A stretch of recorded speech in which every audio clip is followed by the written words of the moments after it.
In partnership with the College Art Association, the Committee on Women in the Arts is pleased to present this session as part of the CAA 2020 50/50 initiative to feature at least half of the conference sessions with a focus on women-centered research, artistic presentations, and discourse, and to address the intersectional complexity of race, ethnicity, class, age, body size, disability, gender, and sexual orientation in the arts. Reinforcing inclusivity beyond binary understandings of gender, this initiative seeks to advance a forum for increased dialogue within the context of this historical moment. This initiative, as our session today, is presented in celebration of the centennial of women's suffrage in the US, while also acknowledging the discriminatory practices that limit voting rights for Indigenous women and women of color even after the passage of the 19th Amendment in 1920.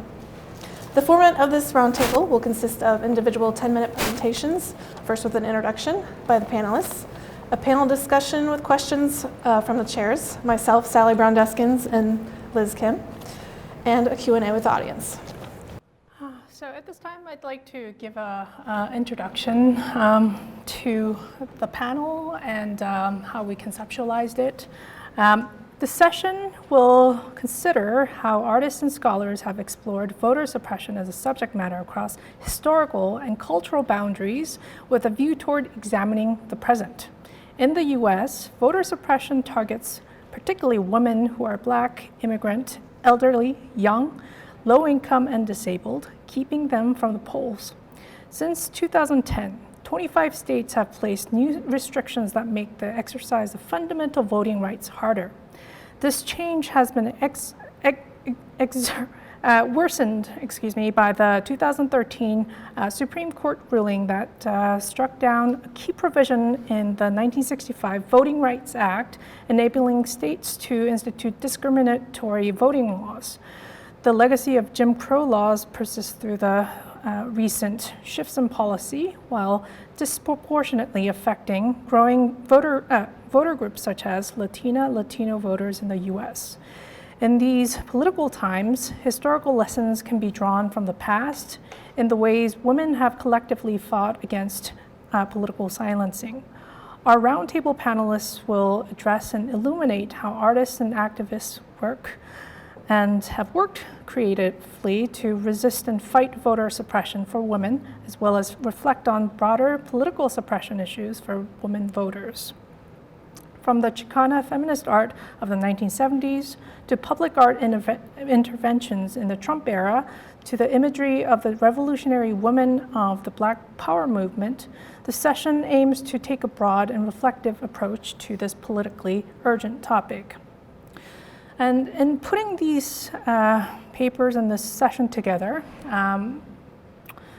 Sally Deskins and I, as the chairs of the session, we wanted to bring together eminent scholars and artists who could speak to the complexity and the necessity for intersectional dialogue around the subject of democracy. This is especially important given the dangers that democracy is facing at this very time in this country, at this very moment in time, after the partisan circumvention of the ethics and political processes that have transpired at the impeachment trial. We hope that this session could be a chance to reflect on the importance of political participation and engagement come November. So without further ado, I'd like to introduce our first speaker. Karen Mary Davalos is a professor and chair of Chicano and Latino Studies at the University of Minnesota, Twin Cities. She has published widely on Chicano art, spirituality, and museums. Among her distinctions in the field, she is the only scholar to have written 2 books on Chicano museums, exhibiting Mestizaje, I'm so sorry if I'm butchering this, Mestizaje, Mexican-American Museums in the Diaspora, published in 2001, and the Mexican Museum of San Francisco Papers, 1971 to 1906, published in 2010, the silver medal winner of the International Latino Book Award for Best Reference Book in English. Her research and teaching interests in Chicana feminist scholarship, spirituality, art, exhibition practices, and oral history are reflected in her book, Yolanda M. Lopez, published by University of Minnesota Press, 2008. The recipient of 2 book awards, 2010 honorable mention from the National Association of Chicana and Chicano Studies, and 2009 honorable mention from the International Latino Book Awards for nonfiction arts books in English. She serves on the board of directors of Self-Help Graphics and Art, and she is currently administering a capital campaign for this legendary Chicana, Chicano, Latina, Latino arts organization. Her latest book, Chicana, Chicano Remix, Art and Errata Since the 60s, published by New York University Press, 2017, is informed by the life history interviews with 18 artists, a decade of ethnographic research in Southern California, and archival research examining 50 years of Chicano art in Los Angeles since 1963. She researched and wrote catalog essays for several art exhibitions of the Getty Foundation's initiative, Pacific Standard Time, including Aztlan to Magulandia, the journey of Chicano artist Gilbert Magu Lujan at the University of California, Irvine. In 2012, she received the President's Award for Art and Activism from the Women's Caucus for Art. With Constance Cortez, she is launching a post-custodial web portal, Rhizomes of Mexican American Art since 1848, that will link relevant collections from libraries, archives, and museums throughout the nation. They have received funding for the foundation work on Rhizomes from the NEH and the Henry Luce Foundation. So thank you so much, Karen Mary, for being here, Dr. Davalos, and for presenting on this very important topic. Thank you. Thank you very much for the invitation. I'm honored to be part of this group and to share with you some important artists that should be at the center of the College Art Association's discussion. I want to begin by placing voter suppression within a larger system of white racial primacy and the gendered coloniality of power, that ongoing hangover Of European colonial domination in the Americas and its creation of a racial and gendered social order that has proven to be more durable and stable than colonial rule itself, as noted by Aníbal Quijano and others. This broader context of suppression allows me to trace the increasing political oppression of residents, asylum seekers, and migrants to the United States, who under the Trump administration have seen the disregard of their federal and international rights. Women of color are particularly vulnerable with the threat of sexual assault while incarcerated or during the deportation process. They also are experiencing reduced access to reproductive health while incarcerated, an international crime. This paper illuminates how 2 California Chicana artists work to creatively resist oppression and how they envision Chicana intersectional subjectivities to combat political silencing. My goal is to show how Yolanda M. Lopez and Judith F. Baca focus their work on voter suppression while embracing their local and global contexts to visualize a transnational sensibility across borders. Working against long-held misconceptions of Chicana and Chicano art, this brief paper re-examines the challenges the essentialist views of art attributed to women of color, Mexican heritage artists among them, by documenting the complex nuance in intersectional politics in their life and work. As participants in the Chicano movement and leaders beyond it, Lopez and Baca worked transnationally, envisioning the Americas as coalitional space rather than nationalist or imperialist space. As such, their work offers a strategy for contemporary activism and political leadership that pushes back against patriarchy and other oppressions. Chicana artist Yolanda Lopez is best known for the triptych of herself, her mother, and her grandmother, one of the first visual expressions of Chicana empowerment. A participant in the Chicano movement's particular manifestation in the San Francisco Bay Area, as documented by Carrie Cordova, Lopez joined with Nicaraguans and Salvadorans to mobilize for liberation. This cross-cultural coalitional politics is visualized in her art. 2 seragraphs in the series Women's Work is Never Done illustrates how Lopez bridges communities and material conditions to express a different future. Your Vote Has Power was intended to frighten then Governor Pete Wilson. The print depicts an Ecuadorian woman placing her ballot in a box. Using a rebozo or shawl, the woman carries her child on her back. Lopez wanted to create the most frightening thing, she says, that Governor Wilson would imagine during his campaign to support California Proposition 187. She used a picture of a, quote, Latina that was fertile who votes because the statewide proposition would have restricted immigrant access to health care, education, and other social services. Although the voter-approved proposition was determined unconstitutional by the courts, Wilson voiced the sentiment of many xenophobic people who feared California's growing Latino population, whose numbers increased both from migration and high birth rates in the 1990s. The series' title, which is an old proverb, calls attention to the economic exploitation of women and particularly women of color, but an ironic twist of meaning changes the proverb into a description of women's leadership that blurs the public-private divide activated by heteropatriarchy and colonialism.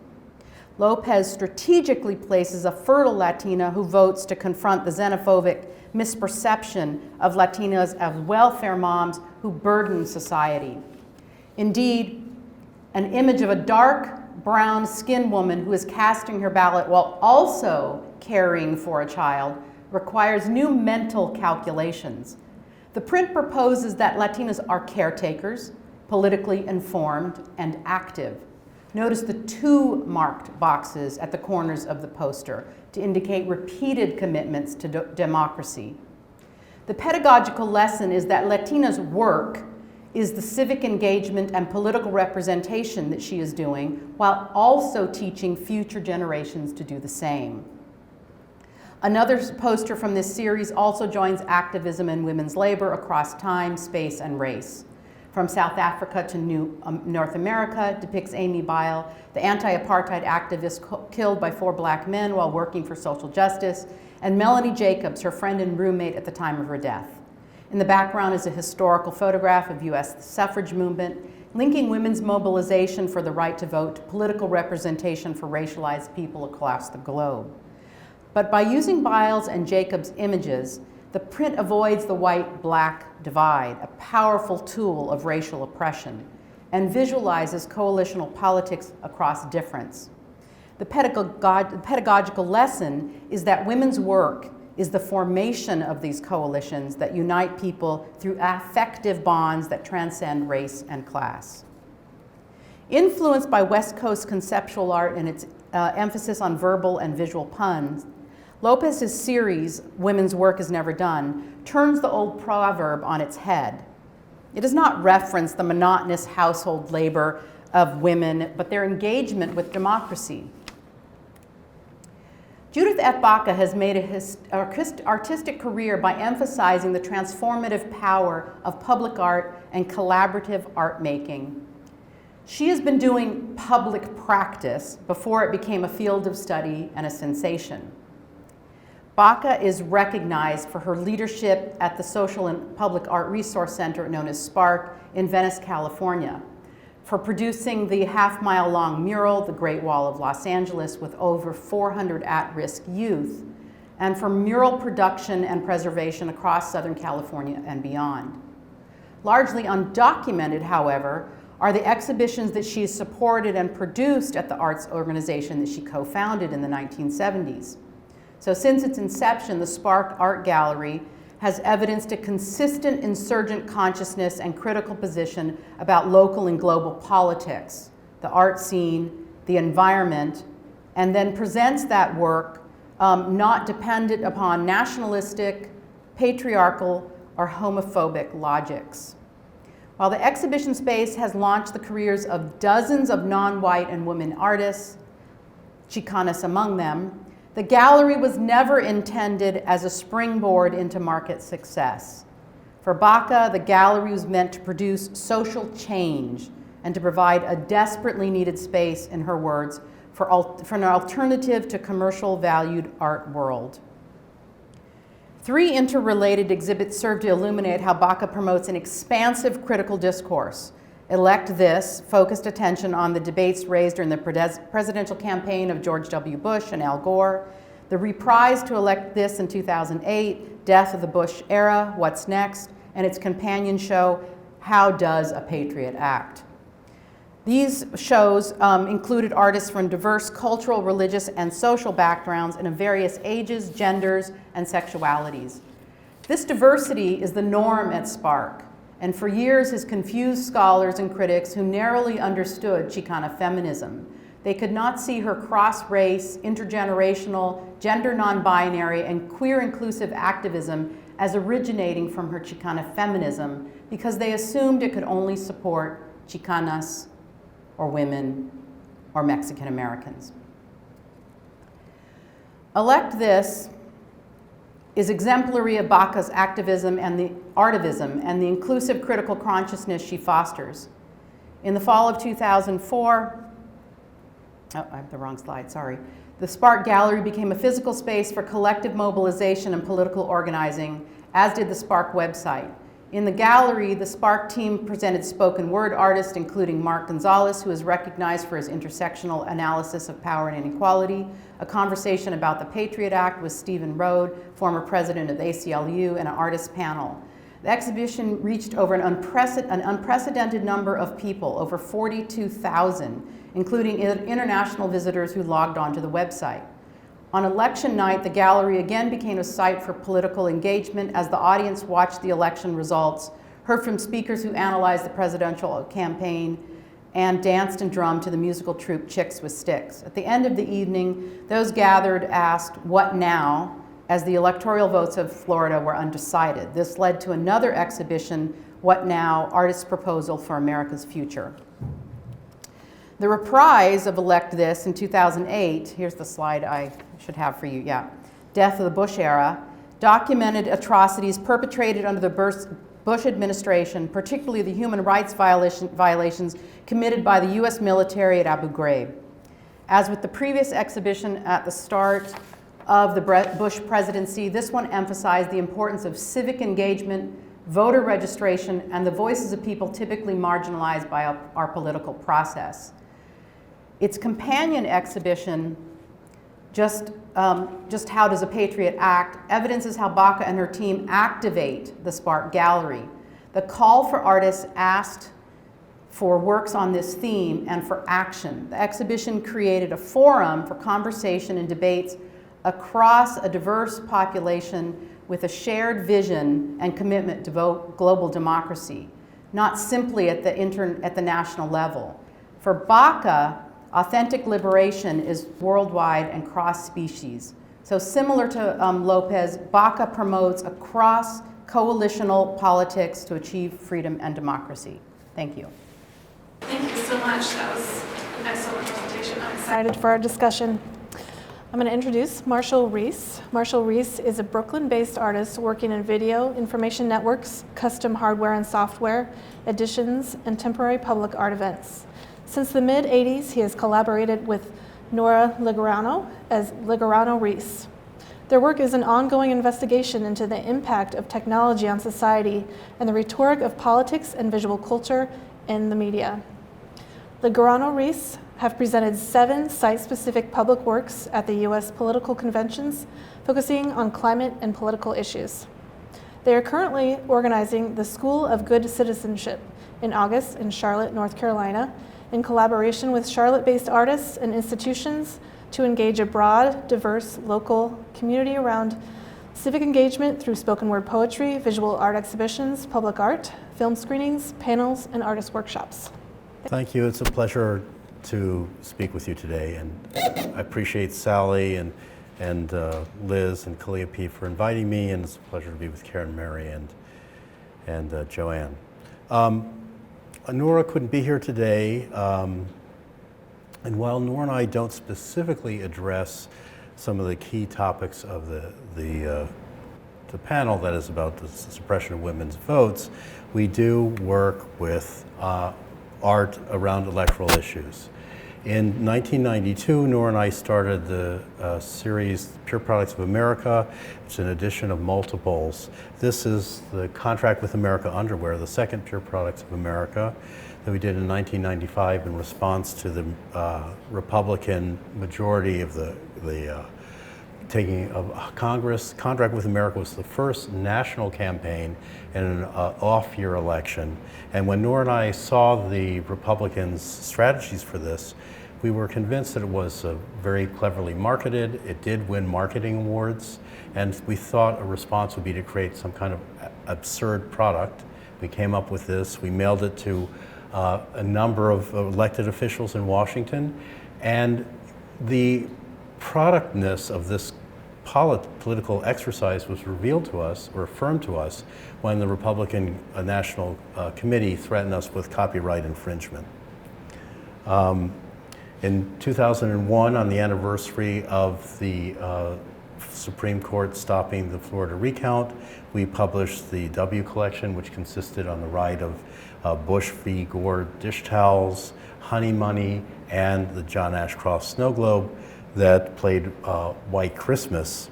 The John Ashcroft snow globe was our monument to him about his racial politics.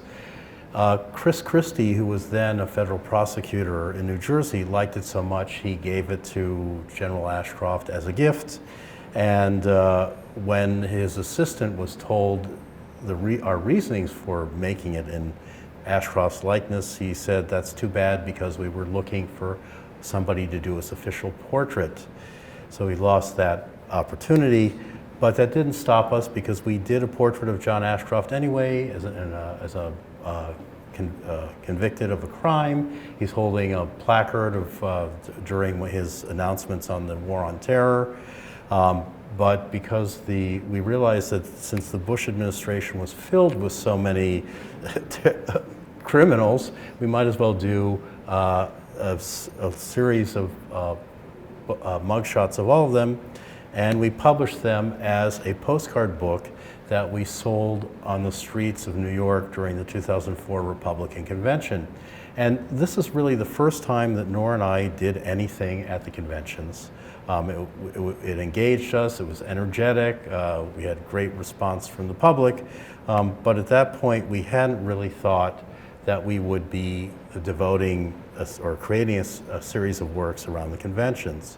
In 2008, we were commissioned by Provisions Library to do public interventions in the Midwest, and our response was, well, aren't both conventions in the Midwest, so we'll do 2 of them. So we installed the first of the temporary monuments, the word democracy, in Denver at the DNC, the Democratic National Committee convention, and also in St. Paul, which is where this image is, in front of the state capitol building. And since then, we've done a number of these ice sculptures to mark historical events. This is on the 79th anniversary of the Great Depression, just 2 weeks after Lehman Brothers and Bear Stearns went bankrupt. And then in 2016, we installed the words "The American Dream" at the Republican and Democratic conventions. This is Independence Mall in Philadelphia. And these are kind of it's a body of work that's growing. We're expanding them. We film interviews with the public and post them on the internet. We began inviting writers and poets to have short-term residencies, and their comments are posted online in real time. And we also stream them live. In the beginning of 2018, we installed the word "truth" in a garden of a gallery in New York, and stream them to 12 different sites, art galleries, universities, and colleges in the US and Canada. This year, we're in Charlotte in a few months. We're going to be launching the School of Good Citizenship, which is our next foray into making art at the conventions. We've been going to Charlotte since May of this year, and we've been learning a lot about the geography of the city, the ethnic and economic and socio makeup of the neighborhoods. And what we learned is that we're going to focus on 3 issues and encourage artists that we'll collaborate with to work with us on addressing these: voting rights, mass incarceration, and immigration. These are major issues in North Carolina, as they are in other parts of the country. The school is going to take place over 3 weekends, in effect bookending the Republican convention. And as Sally mentioned, we're organizing a number of events around the city where we'll also be registering voters. A spoken word event, exhibitions, public art installations, a film screening, and artist workshops and panels. So, I mean, I suppose I wanted to ask a rhetorical question: why Charlotte? Well, that's the red elephant in the room. It's because it's really Charlotte chose us. That's where the Republican convention is taking place. Though we were in Charlotte in 2012, and a lot of how we're planning this is based on our past experience during the Democratic National Convention, when we installed the words middle class in 4th Ward Park, also known as Marshall Park. And it's our experience with the logistics of permitting and access that's really encouraged us to reach out into broader neighborhoods, more diverse groups of people, because in effect, and having just met with the director of the Parks and Recreation in Mecklenburg County, Charlotte will basically be locked down and the central area will not be accessible. We've been great. The response to this idea has been really rewarding and enthusiastic. These are some of the partners that we're working with: cultural institutions, universities and colleges, and social service organizations. And they'll all be interacting with us in various ways with in-kind support and reaching out to their constituencies.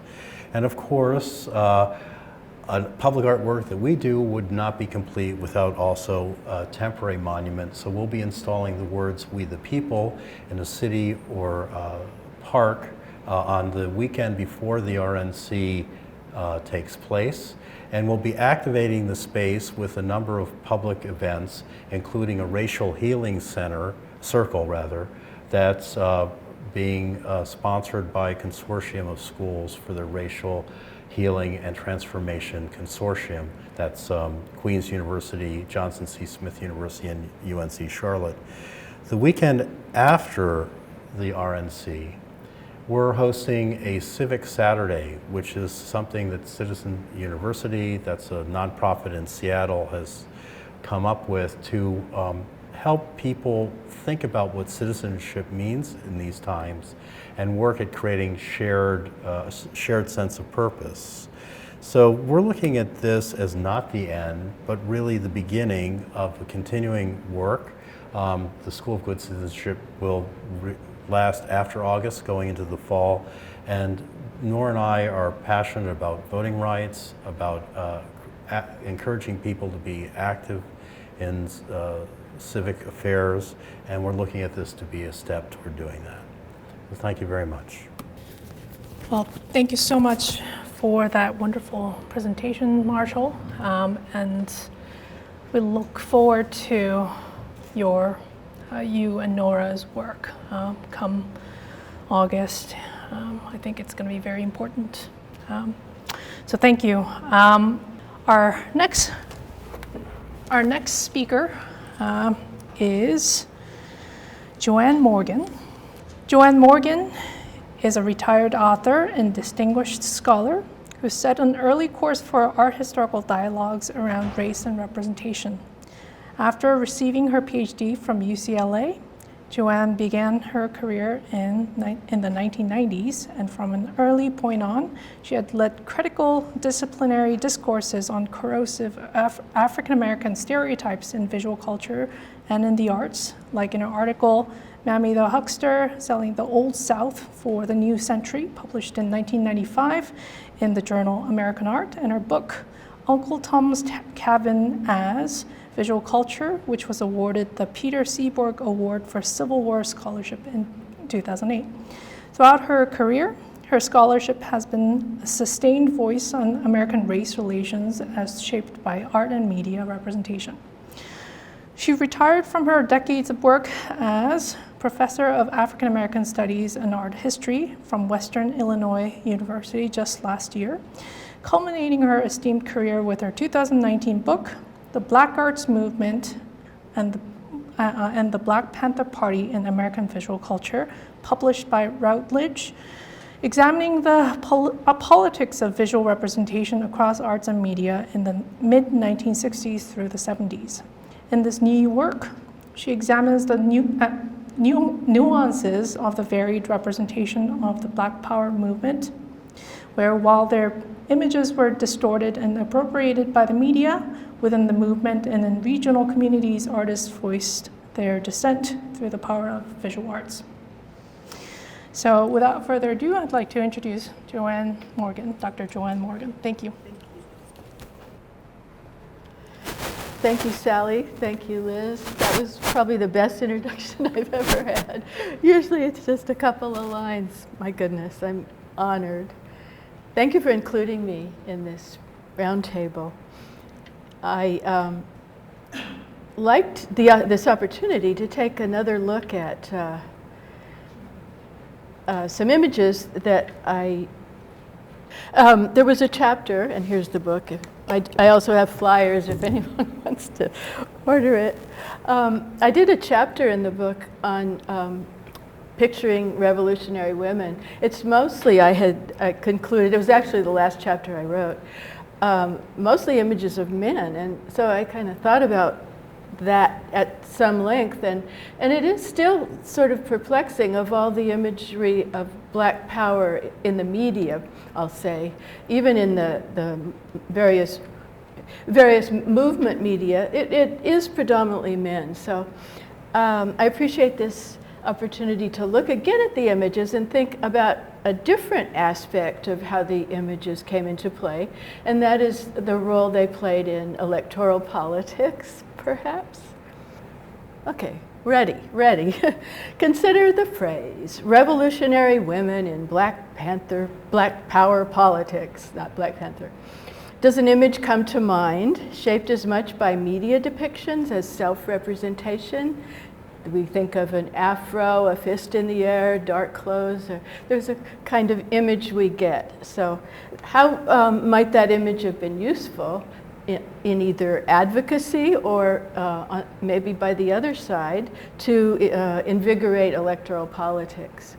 So Angela Davis is the one who had the most representation during the late 60s, I think. That's without question. She later wrote, in fact, in 1994, she wrote about how little control she had had over her own representation.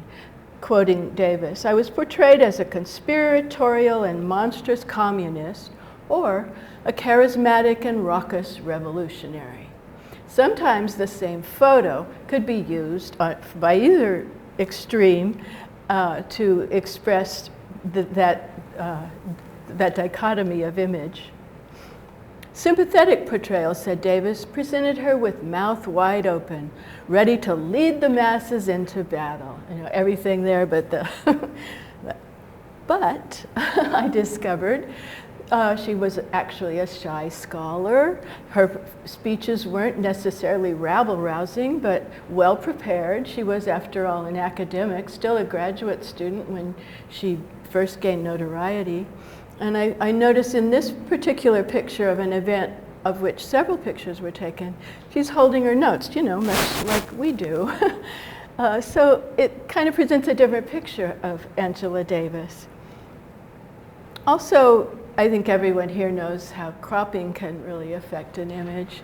But you see the image on your far left, the man standing taller, kind of over her. She's a little less of the raucous revolutionary versus the one on the far left, where, as she would say, mouth wide open, ready to lead the masses into battle. That was probably the most appealing picture, and of all the ones I found, a lot of that.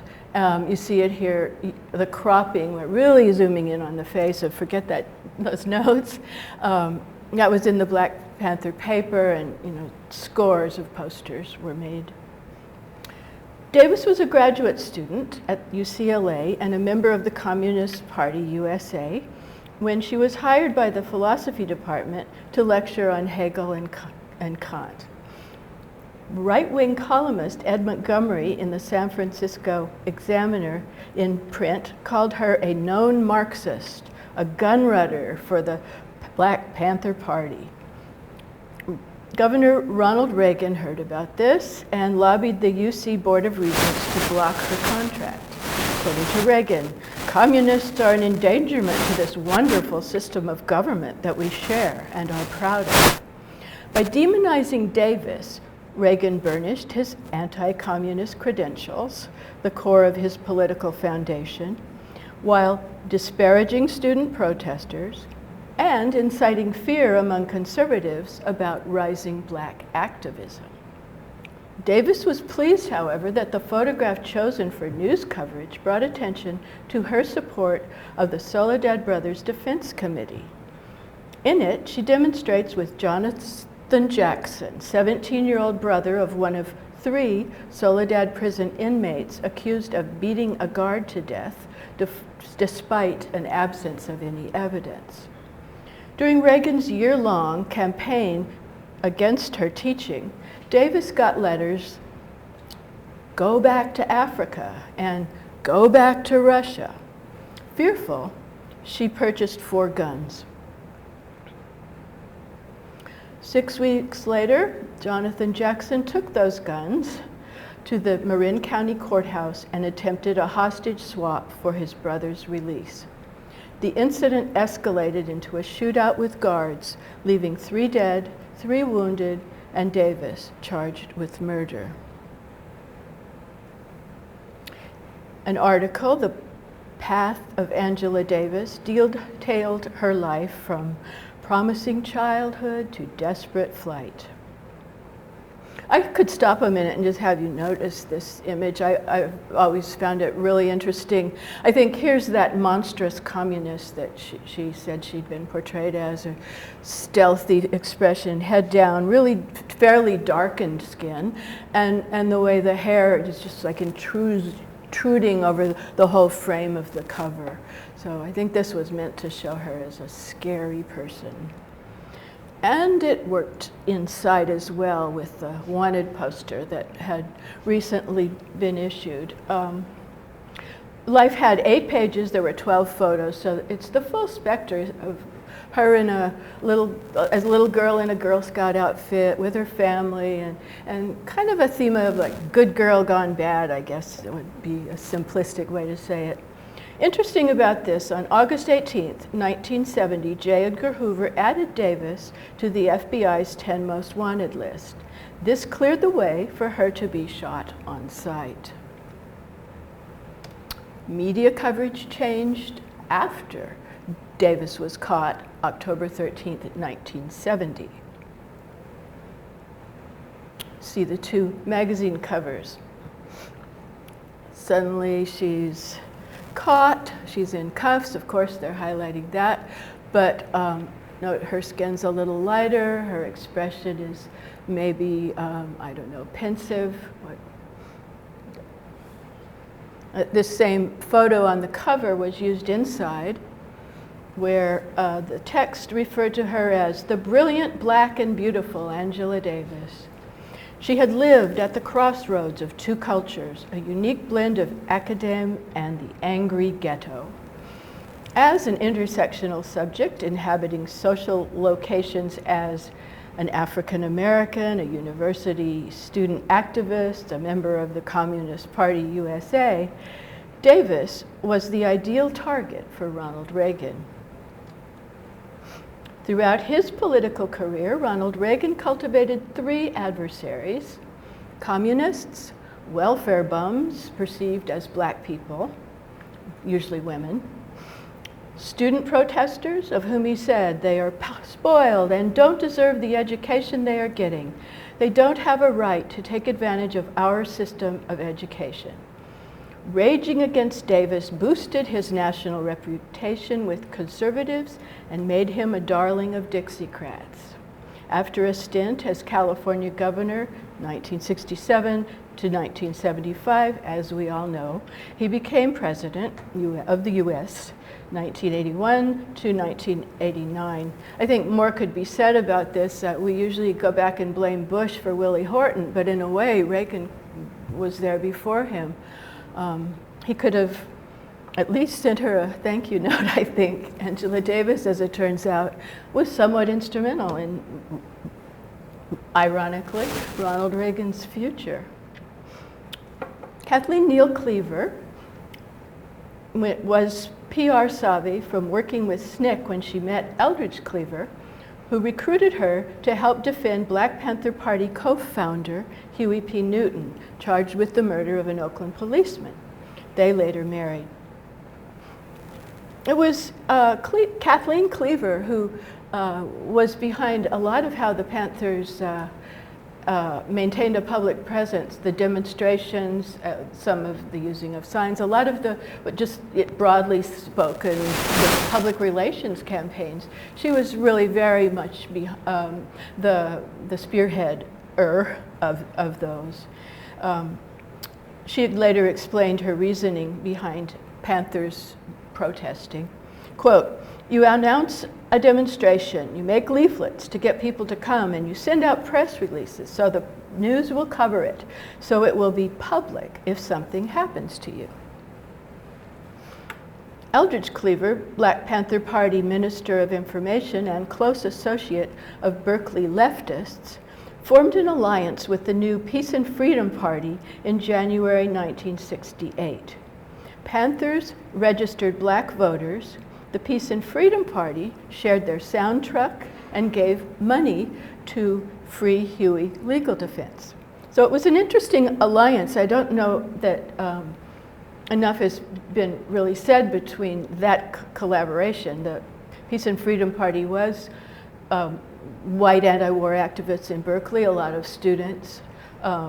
And then there's down the street in Oakland, the Black Panther Party, and their coming together was really very effective, or moderately effective. Let's see if it was very.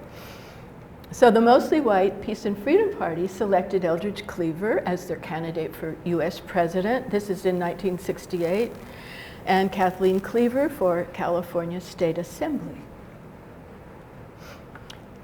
In 1964, Malcolm X had given a speech called The Ballot or the Bullet, in which he said, "The black man should control the politics and the politicians in his own community.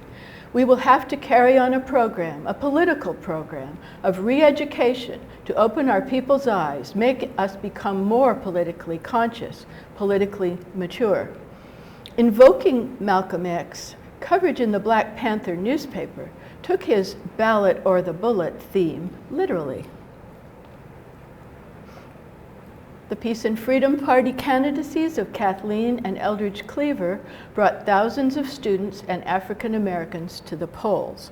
The Berkeley Barb was an underground paper in Berkeley. I don't know, maybe you know that, but just to be sure, both papers were doing the same visual persuasion, and it wasn't necessarily two separate audiences. It kind of was, but there was an awful lot of crossover.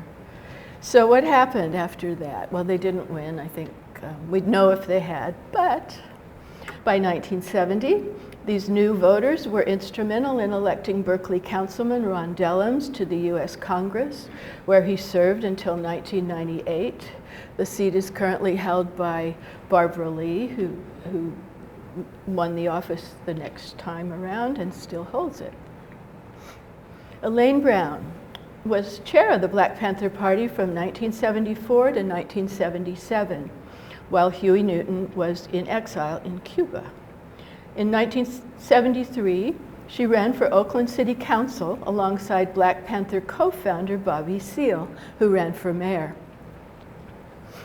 Although Steele and Brown were unsuccessful in their bids to be Oakland's mayor and congresswoman, their candidacies brought new voters into the process. When Brown ran again in 1975, she received 44% of the vote. 2 years later, she managed the campaign of Lionel Wilson, who became the first black mayor of Oakland in 1977. So I don't need to make a conclusion, I hope it was clear, but you can see how images of African Americans involved in the political process or just involved in political activism can kind of be used both ways. I see parallels with today, but maybe some of that we'll mention in our conversations. Thank you.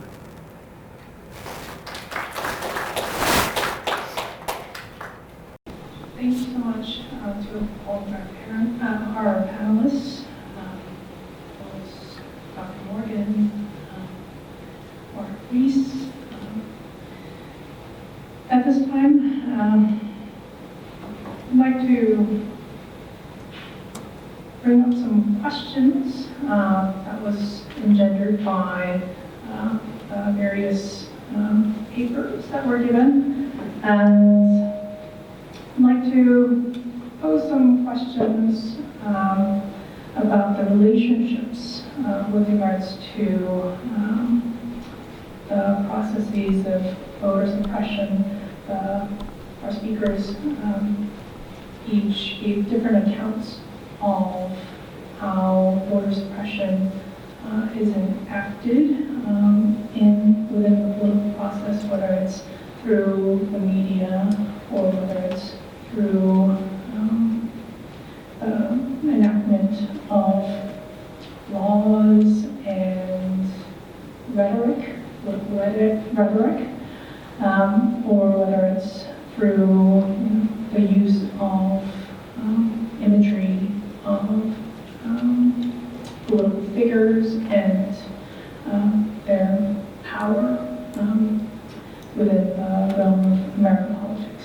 So, to start us off, I'd like to ask our panelists if they could perhaps talk about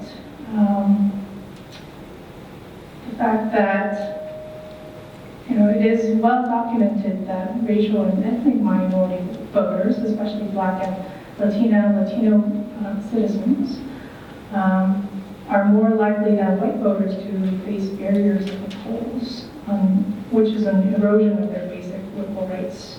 I'd like to ask the panelists, how does this relate to your research and practice? Is there somebody who would like to start? I'll be quick because I'd rather hear from the artists. But I live in a world in which art and politics are inseparable. Art is a social phenomenon. And so I focus my work on art practices attributed to Chicanas and Latinas and Latinx, or Latinx people, all of whom face multiple and intersecting forms of state violence and oppression. And I follow critical race theorists who argue that these inequalities are built into our democracy. So the work that I'm doing focuses on the ways in which what we call democracy is at its foundation in unequal process. And so I just try to bring that forth in the work that I do and focus on artists who are thinking about those hard-cooked inequalities and calling them out.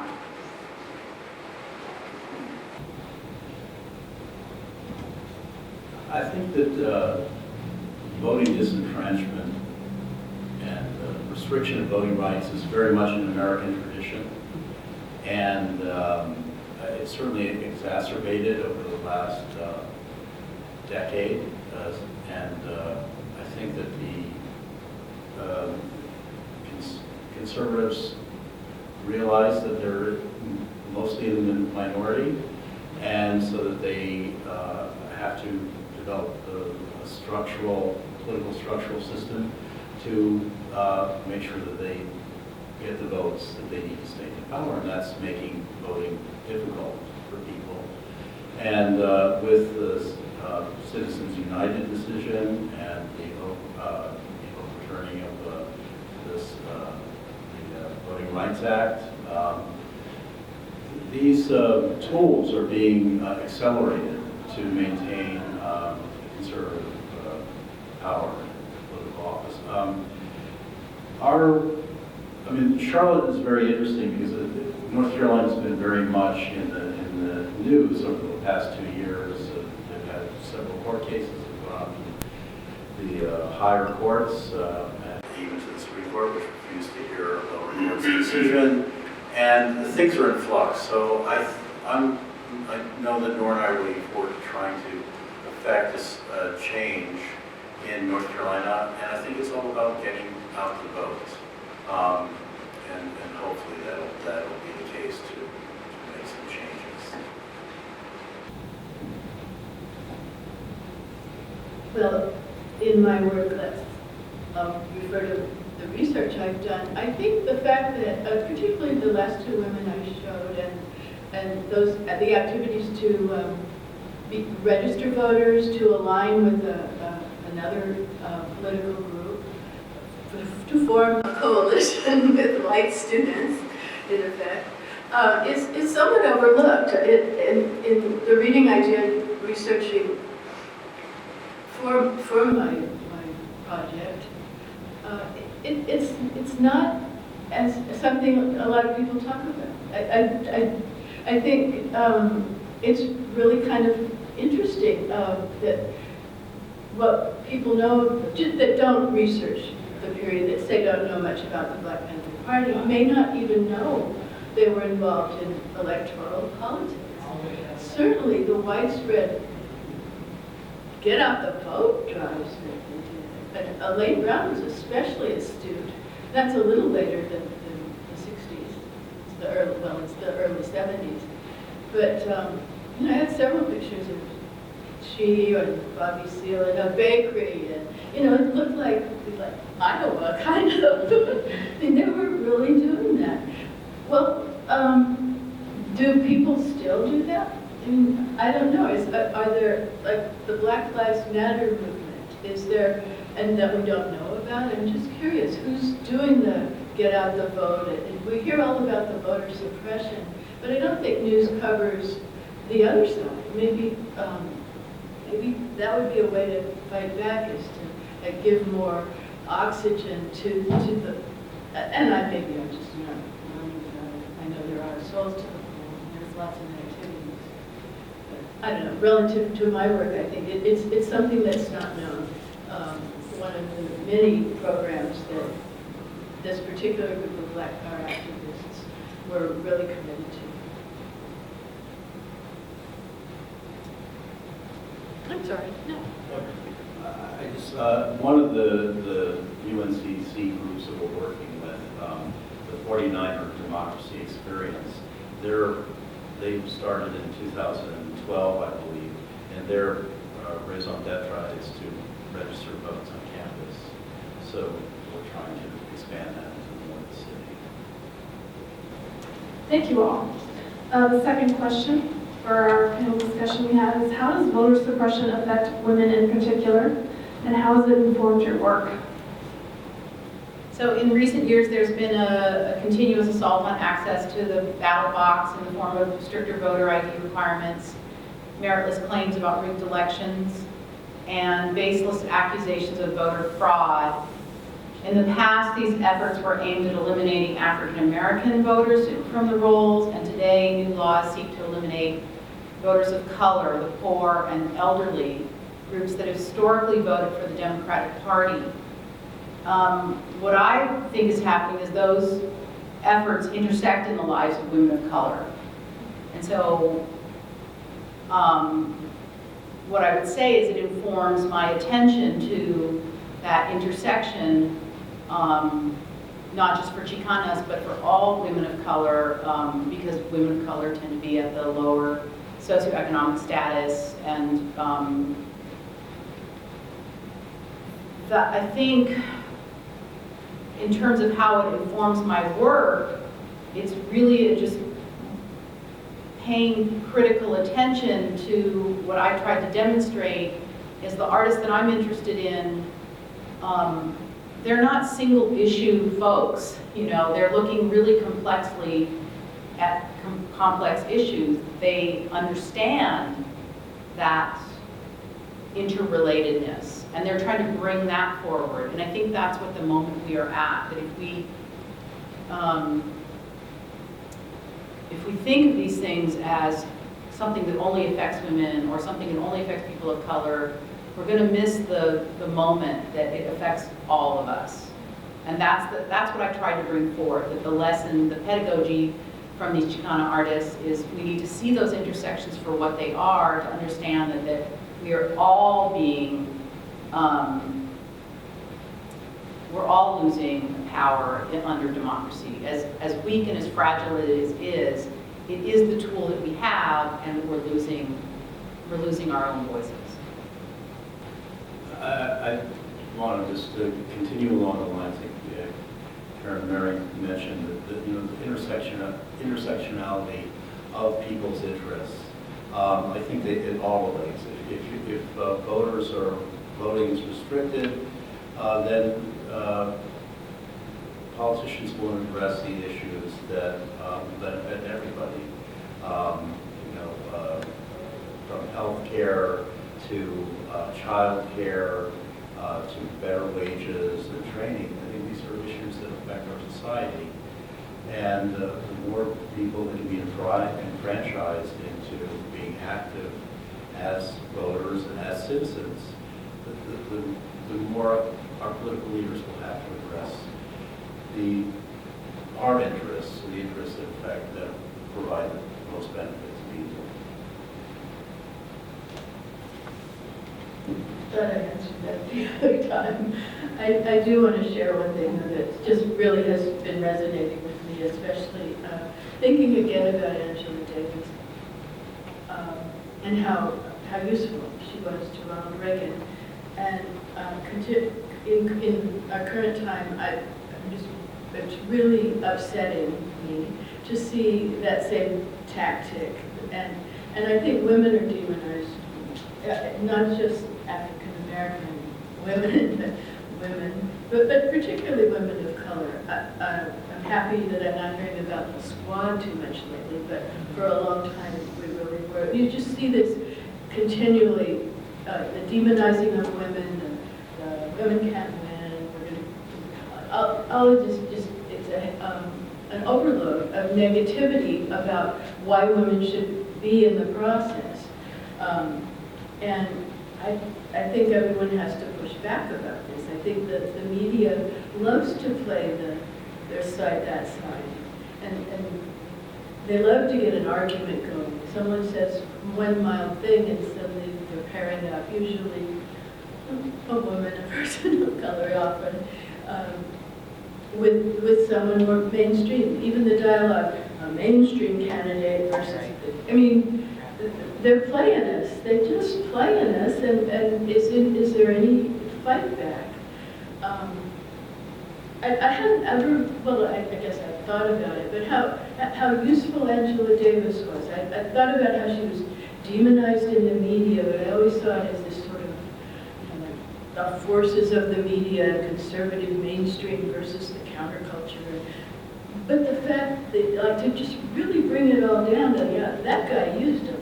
That guy did it, and that guy Reagan. There were others. There were Alioto, the mayor of San Francisco. I don't know, Hayakawa, the student strike. Just demonizing, and the media just rushing there to have this adversarial relationship between, and it just continues. And that's the voter suppression, that your team is demonized. Well, they're not going to win anyway. Let's not even, we shouldn't even nominate a woman. She can't win. I mean, that's a kind of voter suppression. Just to bring a point of yours closer to the present, and that would be Hillary Clinton's candidacy. With, the doubts that people had for her, And also probably the suppression of, well, there was active suppression in the vote, a Democratic vote in 2016, that various groups were played to discourage them from participating. Yeah, I'm glad you bring up the ways in which, you know, there's more folks in the country that think along the lines of the Democratic Party than there are the Republican Party, but we don't show up to the polls. And we can credit Obama for getting a larger group to show up to the polls in the first election that he won, but not in his second so much. So what I think that tells us, you know, you're onto something with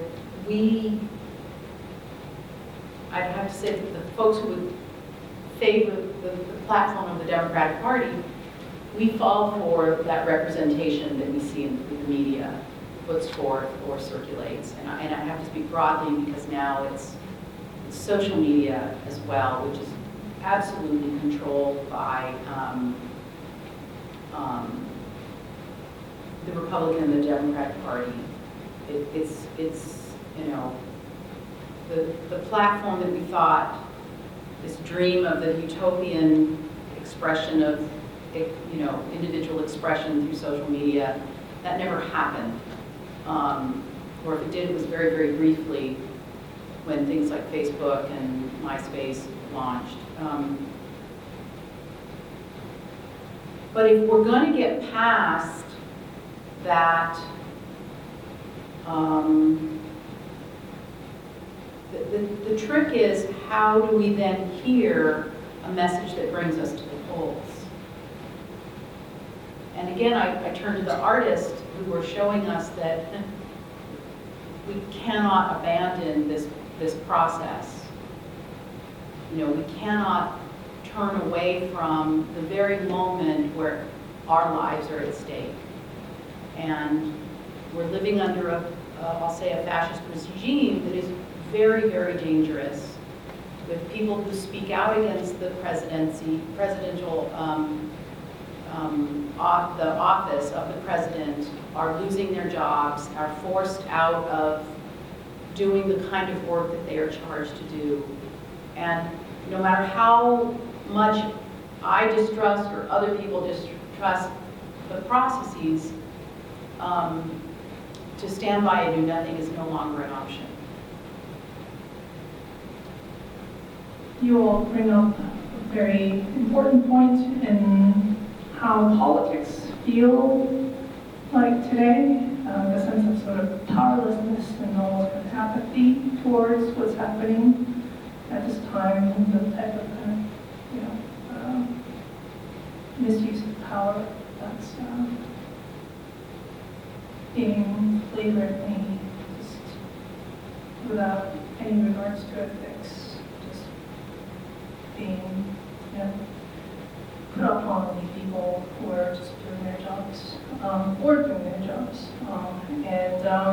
And the thing is, it just feels like another day, as though there's no sort of end in sight, and we're all kind of used to it all, almost. And the news cycle just continues on, as though, you know, this is just something that we have to contend with. And I mean, that kind of leads us to our next question for our panelists about what can visual arts do specifically to, in this particular moment in time politically, to engender political participation. How does visual arts engender you know, a sense of engagement and a sense of agency? If you could talk about that. I don't, I'm not, my paper wasn't about yours, but yours was. And I must say, I really like your ice sculptures. I like the idea of going somewhere that's the other guy, and I get really happy to see these pictures of people, marching in front of Trump Tower. I mean, the other side doing something against the regime. But I also think art can be fun. Like, that's fun, a nice sculpture. So it's really poignant, very powerful, and yet it's fun. So it can engage, I think, voters to want to be a part of it. I think art can do a lot of things. I mean, I also like the commentary, and your work is from a little earlier period, and I thought, oh, great, wasn't that's familiar? I could look back on that as, oh yeah, happier times. But there's art that does, in your face, or at least harder lessons, and really makes commentary. And then there's a lighter way, a melting ice sculpture perhaps, that's still very powerful, but engaging. So I think there's a real spectrum. You guys deal with art. I mean, I think that art and artists can do very wondrous things, and can activate people and help them think in different ways. And I think that my experience with installing these, I mean, even starting with the contract with America Underwear, I mean, that was just kind of like, oh, this is such a, I mean, you could see that the Republicans and focus group did, and they came up with this thing, Contract with America, and, we made the underwear, we sent, I don't know, 30 pairs to very selected officials, and then, an AP reporter saw it on the desk of Representative Jim McDermott and wanted it, and then McDermott wouldn't give it to him, said, well, you contact the artist, and he wrote an article, said it could be big or not, nothing could happen, or maybe something will, and our phone didn't stop ringing for 2 weeks. And then, it died down, and then 2 weeks later, the Republicans threatened us with trademark infringement. So this whole, what I think's happened to, I mean, what I think's happened to our political system and discourse, it's been commercialized. There's so much private money into it. I mean, when the Supreme Court argues that the fact of that giving money to a candidate or giving it to a political campaign is an act of free speech, well, something's wrong. The same thing that corporations are people. And I think that, I mean, I don't have the ability to run an ad in the New York Times, the way other corporations do, some other big paper. So I think that we need to find a balance. I mean, I think that, I think that being able to create public events where you can share something with a lot of people helps. I think that we're, because as Karen Murray was, I think, Karen Murray was intimating about Facebook and social media, it tends to segregate, individualize us, where we really need now to find ways to come together and experience things together. I would just defer to the artist. I mean, I just have a position that, and I borrow this line from David Elliott and others, that separating art from politics is misleading. It's implausible and irresponsible. And that's the ethic I live by. So it's so refreshing to hear artists who embrace that perspective. And just to echo your comment when you bring up Facebook, we should not think of Facebook as a strategy for mobilization for voting. Don't believe Zuckerberg that, and I'll let Zuckerberg stand for all social media giants. That is not going to be the thing that saves us or that even helps us. It really calls us to get out in the street. It really calls for us to be going door to door, and if you don't have the time, it's got to be the money. We don't have individually the power against these corporations So we have to think together and beyond single issue. And hopefully our moral compass will return. Thank you again. I think with this time, we have about 10 minutes. Should we go ahead and open it up? Anybody have any questions? I'm curious about the classroom and the role of activating the archive for students and how you might use historical-based images to make students think more critically about Facebook or social media, to create a temporal gap where they're not just accepting imagery stream.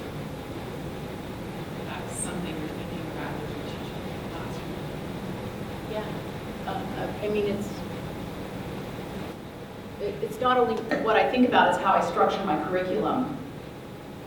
So I always begin with those poster images that Chicano artists and Chicanesh artists produced in the 60s and 70s to show them that we created our own images, we didn't rely on, and that I try to help them think critically about, I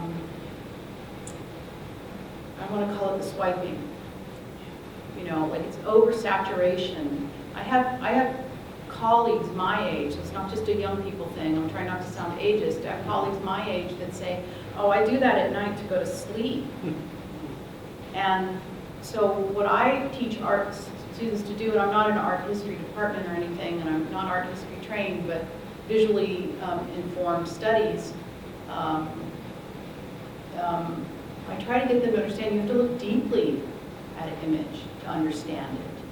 If it really is that quick to communicate, then it's the image that's going to change the world. So probably the stuff we're doing with that quick swiping of the finger is not going to change the world. So I make them do formal analysis and describe the image, the line, the color, the composition, the use of perspective, the visual quotation, so that they have to, expand their visual vocabulary. And it is absolutely intentional to use that curriculum as a way to help them think about their role with image making and consumers of image, even if it's not an economic model of consumption, but what they've learned, I think, from social media is to put themselves in the position, it puts them in the position of the consumer. It's all about the consumer model. Even if they think they're using it to communicate, it is a consumer model. Well, I agree with Karen Mary, but I also want to just plug a book called by Shoshana Zuboff that's called Surveillance Capitalism, which I think that what the social media companies do for us is we become consumers and producers. I mean, we consume what we look at on them, but we produce the data that makes them work. And her book is very well written, and I think that many of these paradoxes of labor production or consumption as labor production in terms of data is very interesting to think about. I think I retired just in time. I did not allow any electronic device in the classroom, but it wasn't a problem because I had lovely visuals, discussions, but I retired in May, and since then I have been substituting in Michigan, and I recently was in a middle school for 4 months in South Carolina, and they're just plugging those kids right into a Chromebook. They come in the morning, they go get their Chromebook, and it sits on the desk all day long. And the teachers complain if they're not on what they're supposed to be, but they are. Little, cars biting other cars and whatever all goes on. I don't think they have access yet to social media, but that they're so plugged into that electrical device and the world that it offers. I was in 6th grade. I don't know if earlier, I don't know when it starts, but so it's over for I'm a dinosaur, my style of teaching. I was trying to think of a historical precedent for media, pre-media relationship to voting rights, or voting. And I go back to an often reproduced image from the 19th century of Thomas Nast and Tammany Hall, with this Tammany tiger that's just devoured an allegorical figure of liberty, and then turns its head towards the viewer. And it really is quite an activist image, and it relies upon demonization, because it paints at that time, the Democratic Party, Tammany Hall Party, it paints them as the evil, as being evil, despite the fact that Boss Tweed, like most people, had a complex political background, political history. And it just struck me that already the Republican Party is kind of painting the Democratic candidates as being socialists. I mean, it's like it's simplifying in such a way that it makes it an either or, a black and white choice, and you're either on one side or the other. But it can work the other way, because it worked for Thomas Nast, because Harper's Weekly, that issue came out the day before the election, and all these Tammany bums were voted out. Not Al Tweed, but a bunch of them were voted out of office at the exact same time. So it really depends upon techniques. Techniques that work in the media to change people's opinion. In a time-sensitive kind of frame. I love Thomas Nast, and I love that imagery. And have you seen how he portrayed the Catholics, the Irish? I mean, he was brutal. Right. And I think about him sometimes because I'm a fan of that format, and I see all the cartoons or editorial cartoons I can find, but there's so many. I mean, it brings up back then, yeah, there was Harper's and maybe Frank Leslie, and there it is. This is what you can chew on. Now, I mean, they all demonize somebody. So where do we look to? Is there even a mainstream? There's the Fox side and there's the other side.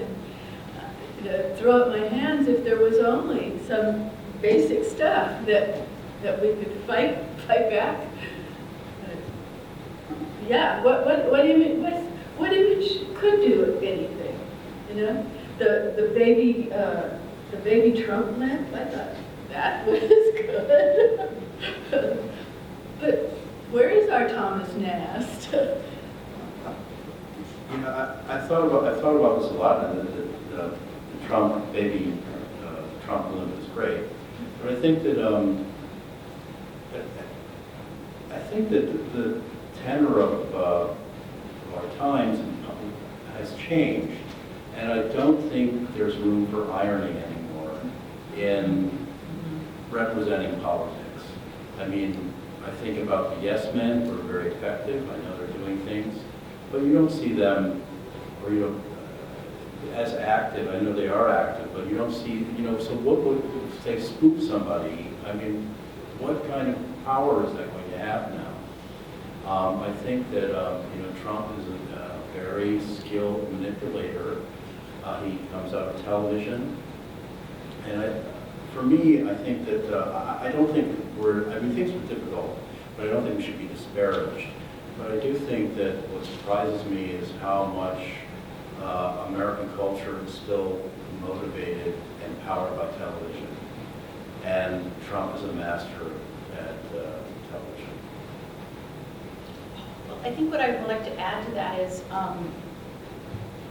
it's not just that Trump has made racism, misogyny, and hate mainstream. He's also tapped into white fragility. So that's what I think doesn't allow for irony anymore. Because white fragility is, I've been thinking more seriously about, like, why is it that whites are so troubled? But he tapped into that sense of loss, sense of fragmentation. They don't have, whites in this country don't have the resilience that people of color had to have to survive. So without those tools, he's put us in a place where you have to use strategies that I think the artist here is, you know, Marshall and Nora's work is so powerful for its subtlety and inclusive. You know, who's going to argue with the words democracy melting? You know, it's the message to me was so clear in that project, the ice sculptures, that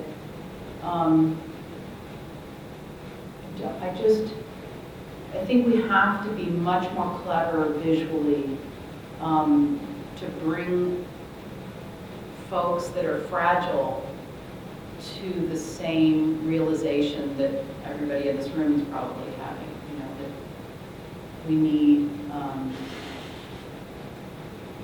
need change. Thank you all. Does anyone else have anything? Thank you. Yeah, thank you so much. Seriously.